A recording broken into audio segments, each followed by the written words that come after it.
Hello बच्चों, कैसे आप सबों को अपने YouTube चैनल पर स्वागत है। आज हम लोग प्रश्नावली 6.1 के सभी प्रश्नों को हल करने जा रहे हैं और यह वीडियो एनसीईआरटी सीरीज का है।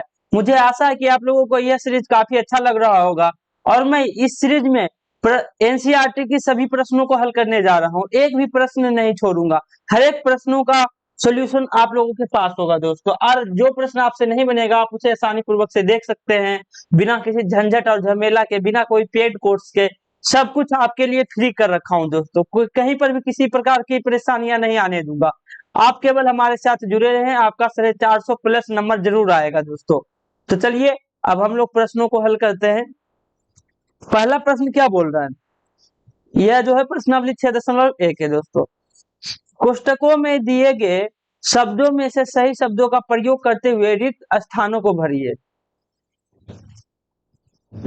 यहाँ पे क्या हो जाएगा, सभी विदित।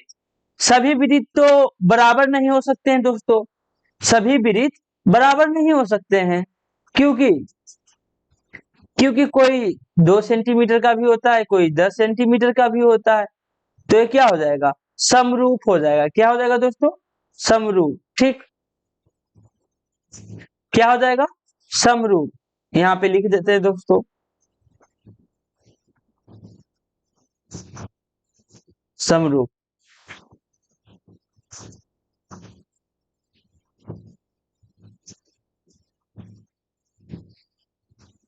चलिए अब क्या है इसमें आया है, सभी वर्ग होते हैं। सर सभी वर्ग, वही समरूप नहीं होगा दोस्तों। क्या हो जाएगा, सर्वांग सम नहीं होगा, समरूप होगा, क्योंकि सबका अलग अलग साइज हो जाएगा। समरूप सभी वर्ग, मान लीजिए कोई 4 सेंटीमीटर का वर्ग हो सकता है, कोई 5 मीटर का, कोई बहुत बड़ा, कोई बहुत छोटा। इस प्रकार से होते रहेंगे। आप लोगों को समझ में आ रही होगी, ठीक है। उसी प्रकार से आइए, अब क्या बोल रहा है, सभी समद्विबाहु या समबाहु त्रिभुज समरूप होते हैं। यहाँ पे क्या होगा दोस्तों, यहाँ पे हो जाएगा सम सभी समद्विबाहु त्रिभुज समरूप होते हैं। नहीं, क्योंकि समद्विबाहु में समद्विबाही समद्विबाहु समरूप इसलिए नहीं होगा कि किसी में मान लीजिए कि ये जो एंगल है वो एक्स एक्स है। क्या होता है समद्विबाहु, क्या होता है, जिसके दो एंगल बराबर हो, जिसके दो एंगल बराबर हो, दो भुजा बराबर हो। किसी में कम हो जाएगा, किसी में ज्यादा हो जाएगा। लेकिन समबाहु में क्या होगा, सभी में सभी एंगल 60-60 डिग्री के ही होंगे। सभी एंगल 60-60 डिग्री के ही होंगे। तो क्या होगा, यहाँ पे सभी समबाहु हो जाएंगे, सभी समबाहु त्रिभुज समरूप होंगे।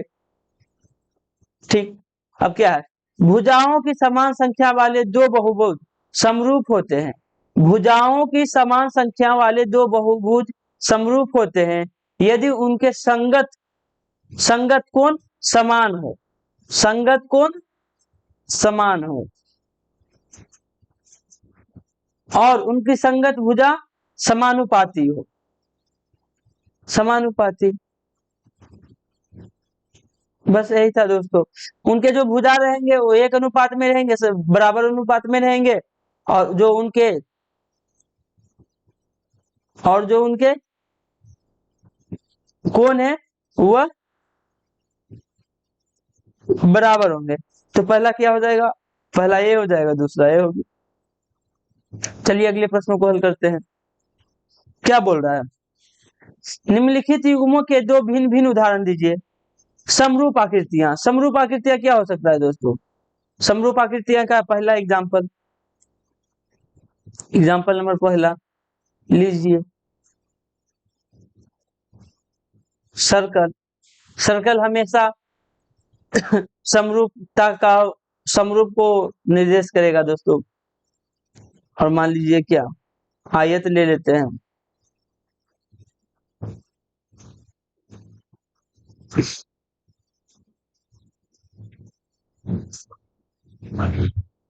कुछ भी हो जाएगा, बहुत सारा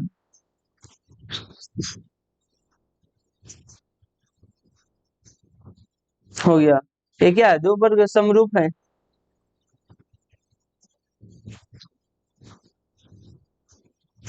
आइए अब क्या है, ऐसी आकृतियां हैं जो समरूप नहीं है। एक त्रिभुज ले लेंगे और एक वर्ग ले लेंगे।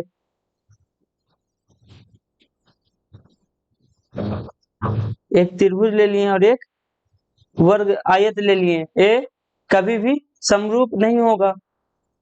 पहला हो गया। दूसरा क्या लेते हैं, आप ही बताइए। एक ले लेते हैं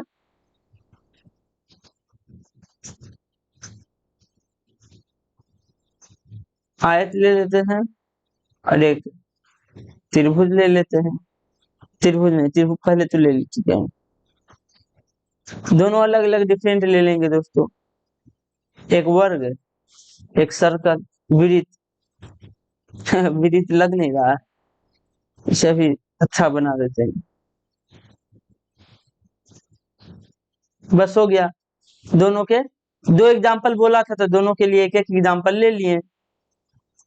चलिए अब अगले प्रश्न पे चलते हैं। क्या बताइए कि निम्नलिखित चतुर्भुज समरूप है या नहीं है।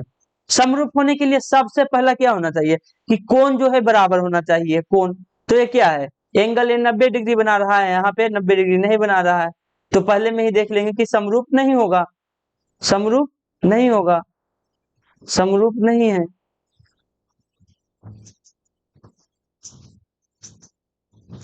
समरूप नहीं है, ठीक। बस आज का 6.1 के सारे प्रश्नों को हल कर चुके हैं दोस्तों। अब मिलते हैं अगले वीडियो में हम लोग।